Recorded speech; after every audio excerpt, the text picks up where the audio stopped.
मुगल वंश। मुगल वंश, इसका एक और नाम था मुगल। कल कितने लोग नहीं आए थे? आप लोग को एप्लीकेशन पे जाके क्लास कर लीजिएगा, ठीक है?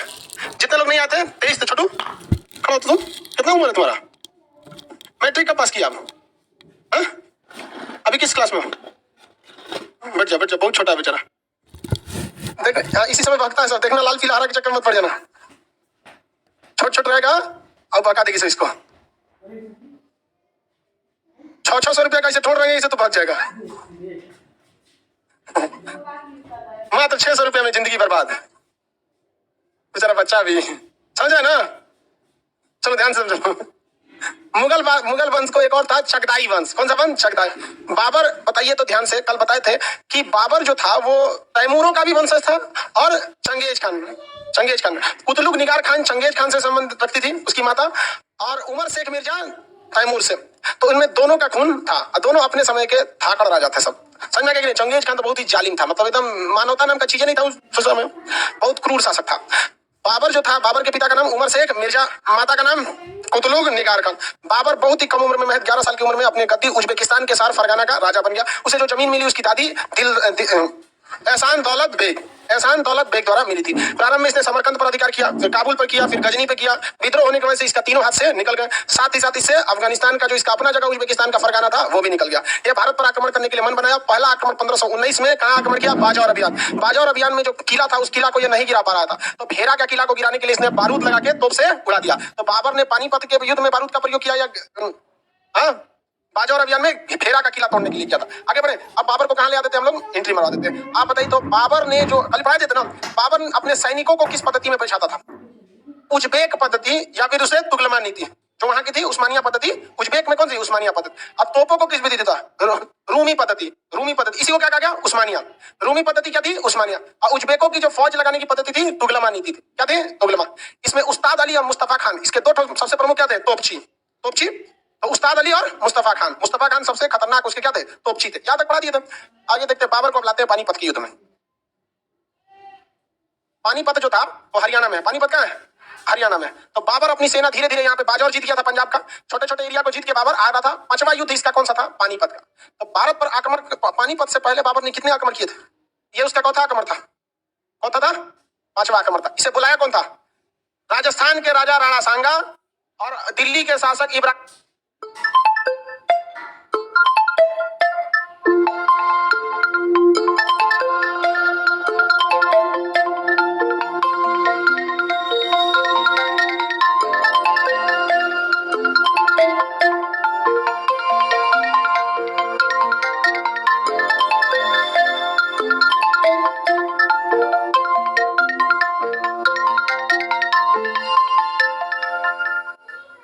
लोधी के खुद के रिश्तेदार लोग, आलम खान लोधी और दौलत खान लोधी।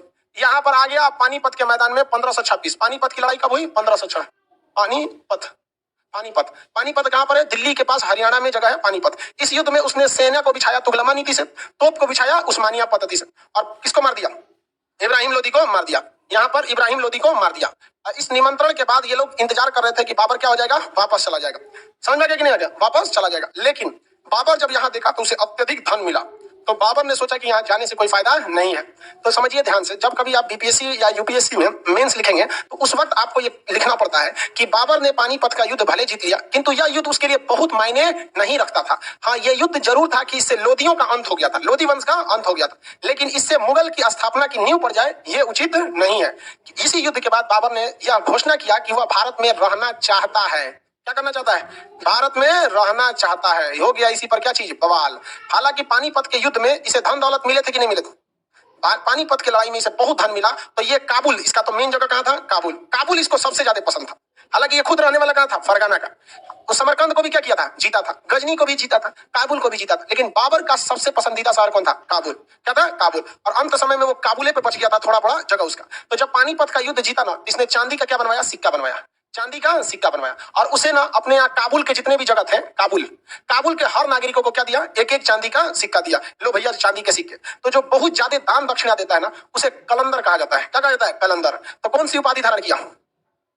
कलंदर की उपाधि। कौन सी उपाधि? कलंदर की उपाधि। तो पानीपत के युद्ध के बाद बाबर को अपार धन दौलत मिला, किंतु इससे मुगल वंश की भारत में नींव नहीं पड़ सकती थी। हाँ, लोधी वंश का अंत हो गया। अपार धन दौलत मिलने के कारण इसने काबुल के हर नागरिकों को एक एक चांदी का सिक्का दिया और इससे कौन सी उपाधि धारण किया? कलंदर। कलंदर का मतलब क्या होता है? दान दक्षिणा देने वाला। दमादम मस्त कलंदर, गाना सुने हैं? बहुत ज्यादा दान दक्षिणा देने वाले को क्या कहता है? कलंदर कहा। ये कलंदर हो गया। इसने क्या मन बनाया? तो भैया हमको कहाँ रहना है? भारत में। तो इसने क्या घोषणा नहीं किया, विचार प्रस्तुत किया। तो जैसे विचार प्रस्तुत किया रहने का, तो यहाँ से कौन भड़क गए? राणा सांगा। कौन भड़क गए? कहा कि हम तुमको बुलाए थे, तुम यहाँ रहेगा। तो बाबरा कह रहा है कि नौकर हुए हम, बुलाया करेगा, हमको वहां रहने के लिए कुछ जगह नहीं है। हम वहां से क्या हो चुके हैं? हार चुके हैं। बाबर अफगानिस्तान में पूरी तरह से क्या हो चुका था? हार गया था। समझा कि नहीं? तो उसको रहने के लिए जगह था। तो जैसे ही बाबर ने इस बात का मन बनाया, बवाल किसने कर दिया? राणा सांगा ने। और 1527 जस्ट अगले साल 1527 में कौन सा युद्ध हो गया? खानवा का युद्ध। कौन सा? खानवा का युद्ध। खानवा कहां पर है? आगरा के पास। कहां पर है? आगरा के पास। तो कौन सा युद्ध चालू हो गया? खानवा का युद्ध। यह युद्ध कहां पर है? जस्ट यहाँ पर, आगरा के पास। दिल्ली से जस्ट पहले क्या है? आगरा। तो मुगलों और दिल्ली सल्तनत के बीच में राजधानी कभी आगरा रही है तो कभी दिल्ली रही है, दोनों। हालांकि फतेहपुर सीकरी में अकबर ले गया था, लेकिन बकलोल को पता नहीं था कि वहां का वाटर लेवल बहुत नीचे है, पानी की बहुत ज्यादा समस्या होने लगी थी। और उस समय आरओ मशीन वगैरह भी नहीं था, 20 रुपए में नहीं पहुंचाता था सब। अब नहीं, घरे घरे पहुंचा देता है पानी। उस समय ऐसी कोई व्यवस्था नहीं थी। खानवा के युद्ध में मेन युद्ध का नेतृत्व कौन कर रहे थे? राणा सांगा। राणा सांगा, इन्होंने बहुत अच्छा काम किया। राणा सांगा ने महमूद लोधी को, इब्राहिम लोधी तो मारा गया किस युद्ध में? पानीपत के युद्ध में कौन मारा गया? इब्राहिम। किस वंश का अंत हो गया? किस वंश का? लेकिन इब्राहिम लोधी का भाई था महमूद लोधी। कौन था? महमूद लोधी। महमूद लोधी किसका साथ दे दिया? राणा सांगा का। किसका साथ दिया? आलम खान लोधी भी बुला के किसको लाया था? बाबर को। अब इन्हों का हालत खराब हो गया, कहा कि भाई बुला के लाए हम बाबर को यहाँ पर, लेकिन यहाँ तो बाबर उल्टा बैक फायर मार दिया। तो ये भी जाके आलम खान लोधी भी किससे मिल गए?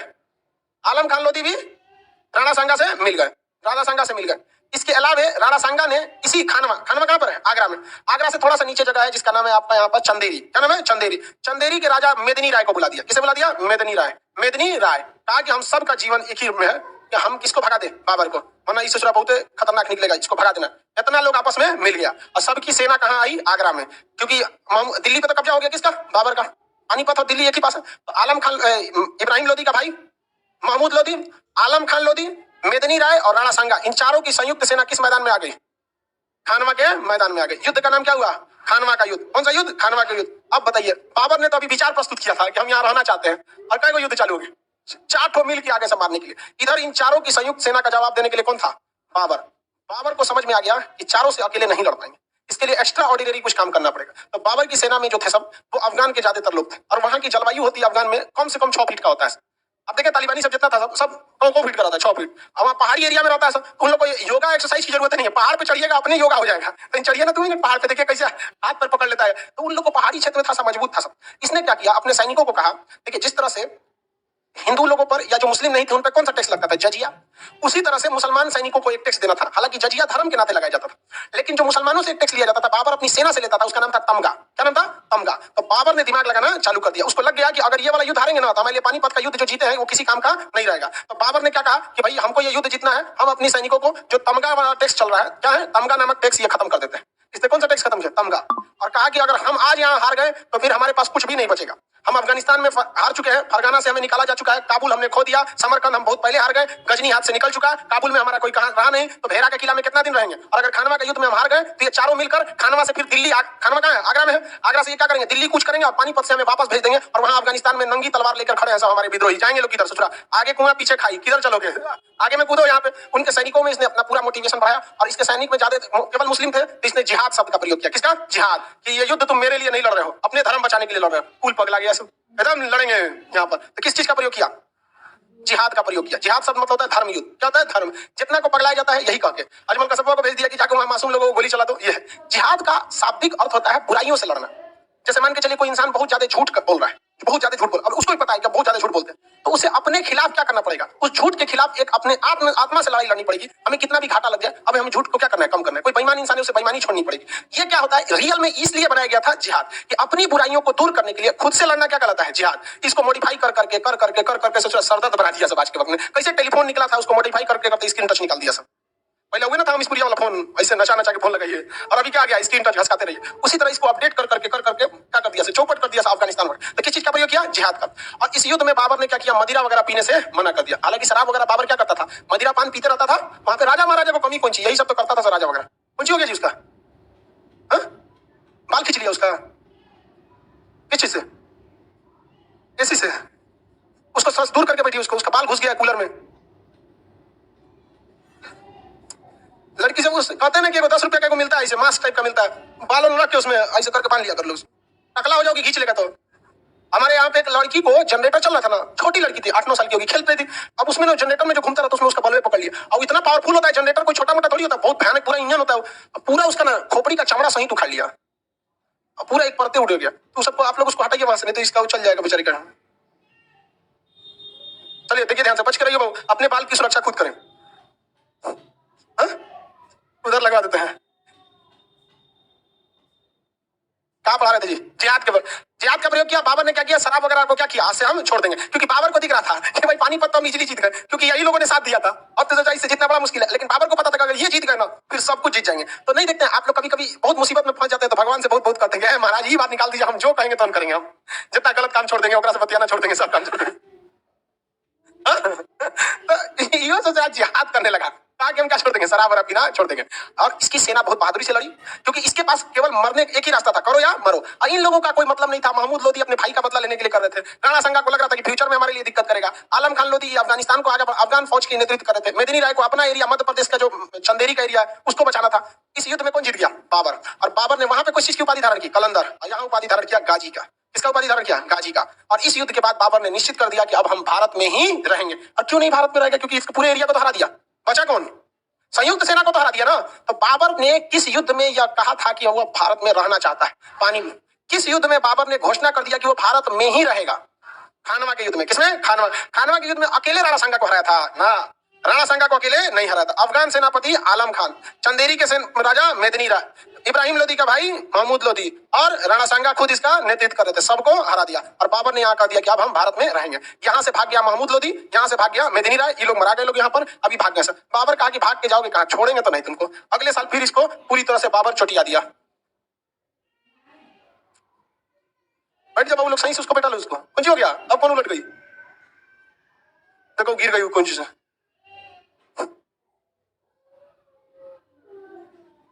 देखिए हर साल ही लड़ाई लड़ा है, 26, 27, 28। अब खोज रहा है इसके लिए सबसे, अब बताइए इसके लिए सबसे पास में कौन पड़ेगा? पानीपत हेल के आया, आगरा के पास खानवा जीता। अब जस्ट उसके आगे क्या पड़ेगा? चंदेरी। कौन सा पड़ेगा? चंदेरी।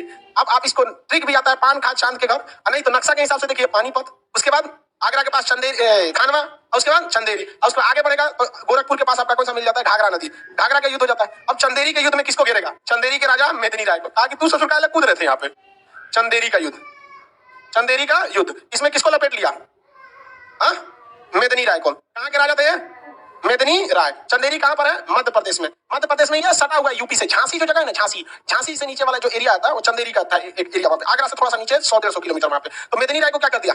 फाइनल निपटा दिया यहाँ पे। कहा कौन बचा था इसमें? कहा था कि जो छूट पुट थे, आलम खान लोदी, महमूद लोदी, इब्राहिम लोदी लोग मरा रहा, अभी भी लोदी लोग का काम मन नहीं भरा है। तो आगे पता कर तो लोदी किधर भागा है सब, ये अफगान वाले किधर भागा है। पता चला कि सब अफगान वाले बिहार की ओर भागा है सब। कहाँ की ओर? बिहार की ओर।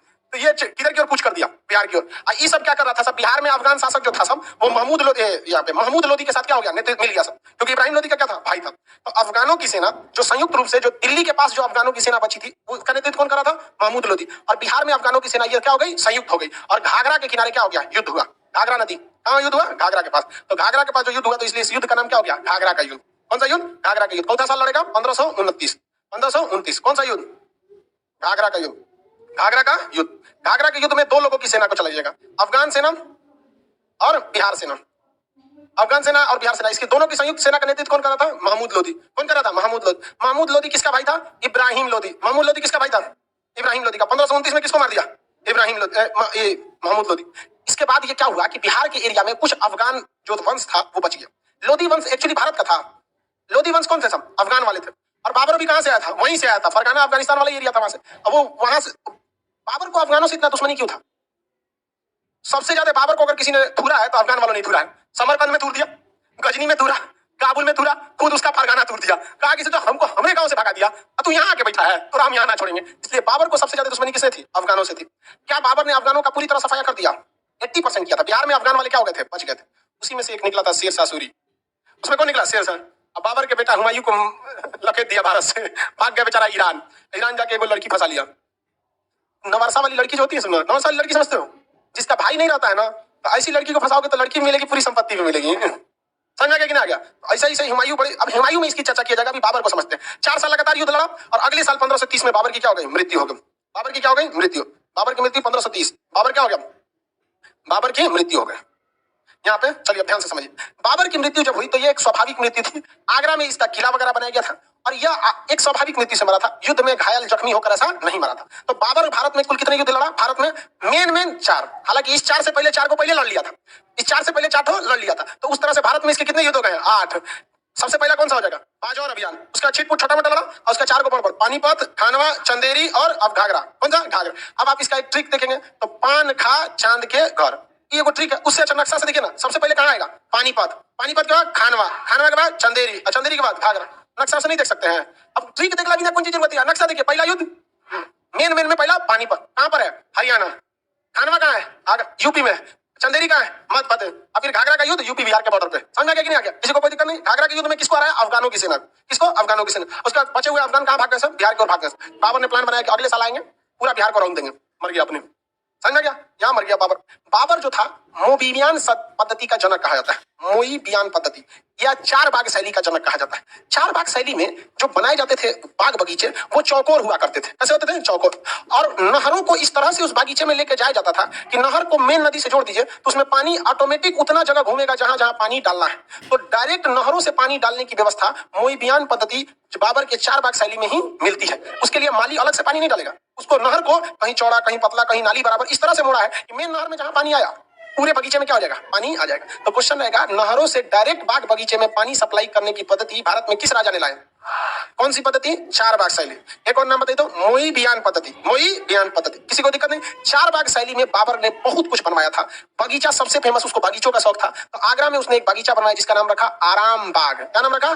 आराम बाग। आराम बाग बगीचा कहाँ है? किस शैली में? 4 बाग शैली में। किस शैली में? शैली में मोइबियान पद्धति। एक और शैली 4 बाग शैली। 4 बाग शैली में सिंचाई किससे होती है? सीधे नहर से। 4 बाग शैली में कौन सा किला बना है? कौन सा बाग बना है? आराम बाग। कौन सा बाग? आराम बाग। कहां पर है आराम बाग? आगरा में। कहां पर है? आगरा में। आगरा में। बाबर जब मरा तो मरने से पहले भारत में तो लड़ाई, बाबर को जीवन में कभी शांति मिला? हमेशा लड़ते लड़ते लड़ते अंत तक भी क्या हो गया? मारा गया बाबर। तो बाबर बड़ी लड़ाई लड़ा था अपने समय में। तो मरने के बाद उसको कहां दफना गया? आराम बाग में। आगरा में कहां पर? आराम बाग में दफना दिया गया कि भैया यहीं रहो, यहीं आराम आराम करो, दफना दिया गया। बाबर की एक पुस्तक थी आत्मकथा। बाबर की क्या थी? आत्मकथा। अपनी बारे में लिखा था। नाम था इसका तुजुक ए बाबरी। तुजुक ए बाबरी। तुजुक ए बाबरी। उस समय में पूरी एशिया महाद्वीप में सबसे व्यवस्थित ढंग से अगर कोई किताब लिखी गई थी तो तुजुक ए बाबरी लिखी गई थी। ये इतिहासकार कहते हैं कि उस समय में 1530 की बात है कि पूरे एशिया महाद्वीप में सबसे व्यवस्थित ढंग से किसी की आत्मकथा अगर लिखी गई तो बाबर ने अपनी आत्मकथा तुजुक ए बाबरी को लिखा। बाकी एक रैंडम लिखा गया, कोई खास सिस्टमेटिक नहीं था, इतना बेहतरीन था। लेकिन यह तुजुक ए बाबरी जो पुस्तक है, यह पुस्तक जो लिखी गई थी, ये किस भाषा में लिखी थी? तुर्की भाषा में लिखी गई। किस भाषा में? तुर्की भाषा में। तुर्की भाषा में लिखने के कारण बाबर का जो बेटा था हुमायूं, वो इसे पढ़ नहीं पाया और हुमायूं का जीवन इधर उधर में बीत गया। तो हुमायूं का बेटा आया अकबर, वो महालोल था, मतलब पढ़ाई के मैटर में अपना नाम लिखने नहीं आता था, अंगूठा छापता हूँ। अकबर क्या लगाता था? अंगूठा लगाता था। तो अकबर को पढ़ाई लिखाई से नॉलेज नहीं था, लेकिन उसके पास अगल बगल में पढ़े लिखे लोग बहुत ज्यादा रखते थे। तो उसने अपने यहाँ अनुवाद विभाग बनवाया ट्रांसलेशन के लिए। किसको बनाया? ट्रांसलेशन। अब्दुल रहीम खाने खाना ऐसे करके बहुत सारे उसके यहाँ ट्रांसलेटर थे। जो बाबर जो चीजें किताब अकबर को नहीं पढ़ने आता था या दूसरे भाषा में थी नहीं समझ पाता था, ट्रांसलेटर से कहता था कि हमको समझाइए पढ़ पढ़ के। तो डेली डेली इसको समझाया जाता था। तो अकबर ने कहा कि हमारे दादाजी जो है, अकबर के दादाजी कौन होंगे? कहा कि मेरे दादाजी वो किताब लिखे हैं, बड़ी मस्त किताब है, सुनते हैं तुझे के बाबू, पढ़ के सुनाओ तो। अब्दुल रहीम खाने खाना उनको सुनाता था। आपके दादाजी जब अफगानिस्तान में थे तो समरकंद पर युद्ध में इसने घोड़े का प्रयोग किया, इस तोप का प्रयोग किया, कहां उनसे कमियां हुई, कैसे वो जीत गए, फिर काबुल कैसे जीता, फरगाना कैसे जीता, गजनी कैसे जीते, भेरा का किला कैसे जीता, कहां से इन्हें बारूद मिला, पानीपत का लड़ाई, खानवा की लड़ाई, चंदेरी की लड़ाई, घाघरा की लड़ाई, सारी चीजों को बताया। तो इस सबका बहुत अच्छा बहुत अच्छा। 1 महीना तो डेली कहानी सुनता था। एक दिन दौड़े दौड़े आया अब्दुल रहीम खाने खाना 10 बजे रात को। आइए महाराज, खोलिए खोलिए। कौन क्यों कह रहे? अकबर पूछा क्या हुआ, इतने परेशान का है? देखिए ना आपके दादा क्या लिखे हैं। क्या लिखे हैं? कहा कि इसको बाबर ने अपनी आत्मकथा में लिखा था, मुझे सबसे ज्यादा पसंद शहर है तो वो काबुल है और मेरी यह इच्छा है कि मुझे मरने के बाद मेरी लाश को काबुल में दफनाया जाए। अकबर में कहा दादाजी तो आगरा में, खोद इनका कब्र खोद। दादाजी की इच्छा है यहाँ पे रातें खोदवा दी, खोद यहाँ पे। अब हड्डी गुड्डी बच गया होगा कि वो नहीं बचा होगा, कोई जानता है? वो तो डिकम्पोज हो जाता है कोई भी चीज। अब हिंदू धर्म में लाश जल गया तो क्या बचेगा? अब मुस्लिम धर्म में अगर दफना दिया गया 2 साल बाद खोजेंगे तो कौन चीज मिलेगा? गल हो जाता है वहां पे। लेकिन सांकेतिक रूप से खुदवाया कहा जो ने बचल है निकाल, कुछ ना बचल है तो मट्टी निकालो, मेरा निकालो अस्थि जो कुछ बचा हड्डी उड्डी निकाले यहाँ पे। आगरा में दफना दिया इनको, ले चलो ले चलो, कहाँ ले चलो, काबुल ले चलो, कहाँ ले चलो, काबुल ले चलो। दादाजी काबुल जाएंगे, ले जाके कहाँ लगे, काबुल पहुंचा दो, ले चलो यहाँ पे। तो कोई पढ़वे नहीं किया उसकी किताब को, समझा क्या कि नहीं। तो बाबर की पहला मकबरा कहाँ है, आगरा के। अब बाद में उसे कहा है अभी कहाँ पे, काबुल में। हम लोग के जो टीचर पढ़ाए थे ना तो बताते बाबर का मकबरा पहले आगरा में है और वर्तमान समय में काबुल में। हमको क्या लगता था कि जब बाबर मर गया होगा ना तो उसको बिचवा से काटा गया होगा, एक टुकड़ा आगरा में और एक टुकड़ा काबुल में। हमको समझ में नहीं आया, तो अब हम बाद में ध्यान से देखेंगे, ओ सोच रहा मेन कहानी तो ये है। तो हम लोग के जो टीचर थे वैसे पढ़ा दिए, सीबीएसई वाले थे, हम 9 तक सीबीएसई बोर्ड से पढ़े थे, 8 तक उब गए। उसके बाद याद था सब कुछ, लेकिन कह क्या रहा है समझ में नहीं आता था। हम क्या हमरे ठीक है भोजपुरी बोर्ड, कम से कम एटलीस्ट समझ में तो आता है कहना क्या चाह रहा है। तुझू के Babri is autobiography which is written by Babar. In this book, Babar said that my favorite city is Kabul and it's my last hope that my graveyard is becoming Kabul. कौन चीज समझ में आ रहा है हमारा, काबुल काबुल बोल रहा है, एक तो चीज समझ में आ रहा है काबुल। छोड़ दिया हम, हमारे घर वाला कहा से पगला गया है, समझा क्या कि नहीं आ गया, पागल हो गया, कोई बात नहीं है। दोस्त सब मेरा कब किसमें चल गया, सीबीएसई बोर्ड में। तो मेरा मेरा अभी के वक्त में भी मेरे ज्यादा दोस्त नहीं है, क्योंकि जो बचपन वाले थे सब कहाँ रह गया, सब सीबीएसई बोर्ड में। सीबीएसई बोर्ड में हम अकेले काला थे। फिर हम हिंदी मीडियम में आए, 300 का मेंटेलिटी समझ में नहीं आता था, आके चूरन खाता था सब बैठ के। कभी कभी सोचते थे सीबीएसई बोर्ड ठीक है। हिंदी मीडियम में मैट्रिक में देखो बगल में तक नहीं बनाता था भाई, एक से एक समस्या था, सब में समस्या रहता है। लेकिन आप उस भाषा को चुनिए जिसमें आप अच्छे से समझ सकते हैं। इवन अगर हम सीबीएसई बोर्ड में रहते, आज कहीं 30-40 हजार का जॉब पे बैठे रहते, रीजन क्या हमें नहीं समझ में आता था। हम टीचर लोग से बोलते थे तो 2 बार घुसिया जाते थे। हम क्या सर जी आप घुसियाते काहे हैं, आप मौका क्यों दे रहे हैं हमको पूछने के लिए ना, आप नहीं समझ में आ रहा तभी ना पूछ रहे हैं, तो ले आके हुक देते थे।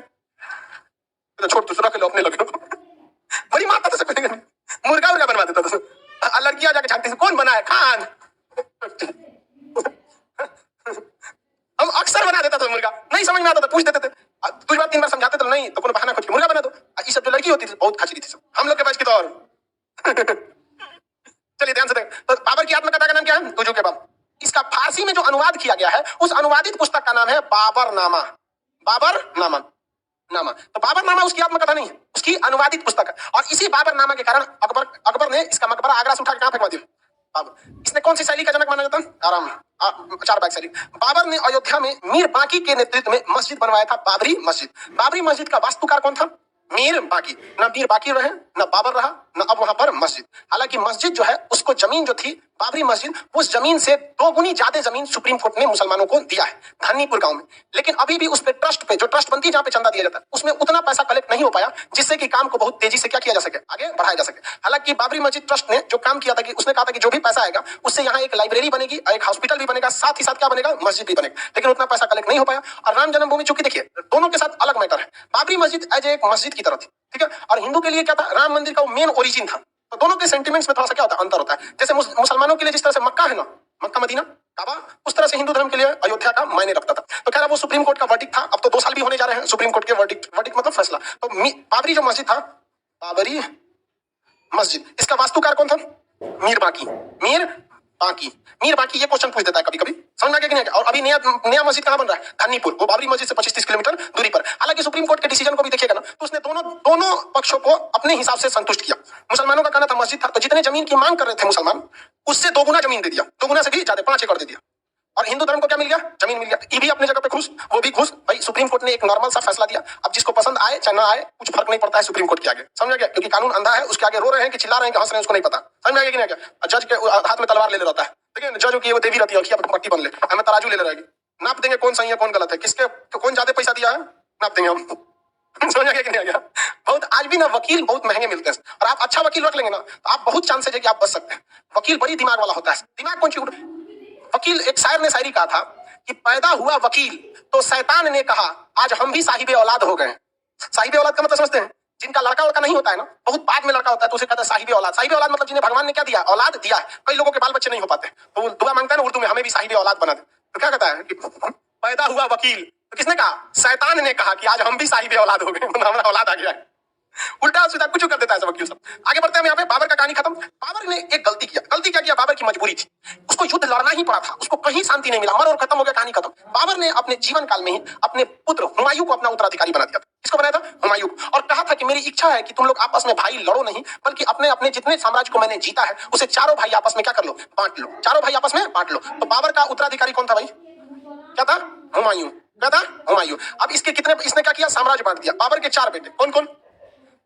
कहां ए हुमायूं, शॉर्टकट में याद रखें, कहां ए हुमायूं।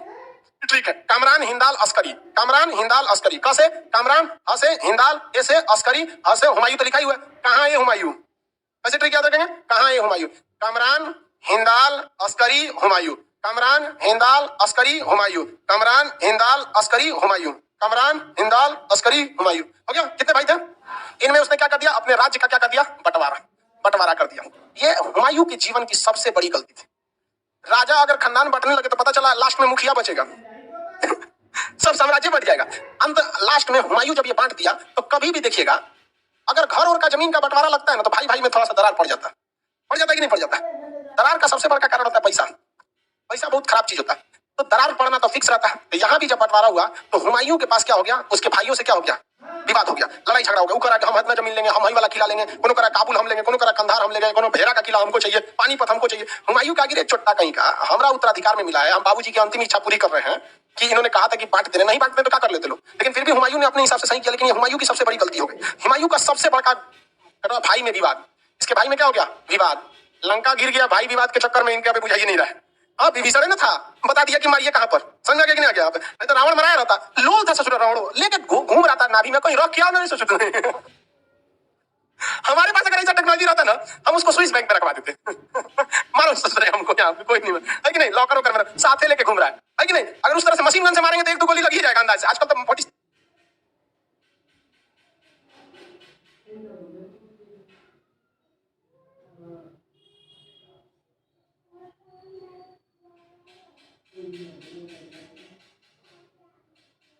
तो हुमायूं के राजा बनने के बाद सबसे बड़ी गलती, भाइयों में विवाद। विवाद किसके वजह से हुआ था? बंटवारा की वजह से। किसकी वजह से? बंटवारा की वजह से बंटवारा हुआ। दूसरी सबसे भयानक गलती, धन की कमी।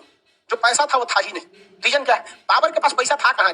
लोल के पास। पैदा 11 साल में बाबूजी उसके मर गए, कुछ मिला नहीं। जब समरकंद की लड़ाई में कुछ गया, काबुल की लड़ाई में गया, गजनी की लड़ाई में गया, भेरा का किला जीतने में गया बाजोर अभियान में, पानीपत की लड़ाई में गया, खानवा की लड़ाई में गया, चंदेरी की लड़ाई में गया, घाघरा की लड़ाई में गया। सोचो हम लोग एक युद्ध लड़े थे, हम लोग की तीसरी पंचवर्षीय योजना चौपट हो गई थी, इसकी पूरी योजना चौपट हो गई। तो पैसे का इसके पास बहुत ज्यादा कमी था। और उसके बाद पानीपत जीता तो नहीं बोलते उतरा गया, एकदम उतरा के एकदम लेके ले सिक्का कलंदर ले। इसके पास धन की क्या हो गई? कमी हो गई। धन की बहुत बड़ी किसके पास कमी हुई? हुमायूं के। इसके अलावा बाबर ने जो अफगान शासक थे, कौन थे? अफगान शासक, इनका पूरी तरह से सफाया नहीं किया। अब ध्यान से देखिए, इब्राहिम लोदी को मारा, ठीक है, उसके भाई महमूद लोदी को मार दिया, लेकिन अभी वो बिहार पे अगले साल बिहार में घुस के अफगान सैनिकों का सफाया करना चाहता था, जबकि 1530 में इसकी क्या हो गई? मृत्यु हो गई। अफगानों का पूरी तरह से सफाया नहीं कर पाया। चौथी गलती, राजपूत शासक जो थे, कौन थे? राजपूत शासक राणा सांगा को मारा था। तो बाकी के समय में भी क्या हो गया? राजपूत शासक क्या होने लगे? बगावत करने लगे। तो बाबर हुमायूं के समय में 3-4 समस्या हो गई। और यही हुमायूं जो था, इसको सबसे ज्यादा टक्कर दिया अफगान शासक शेर शाह, जो कहाँ का था? बिहार का। कहाँ का था? बिहार का। और इसे क्या किया? भारत से निकाल दिया। तो भारत से निकालने के बाद इसको 15 साल तक बेचारा बंजारे की तरह जिंदगी जी, कभी किसी के यहाँ कभी किसी के यहाँ।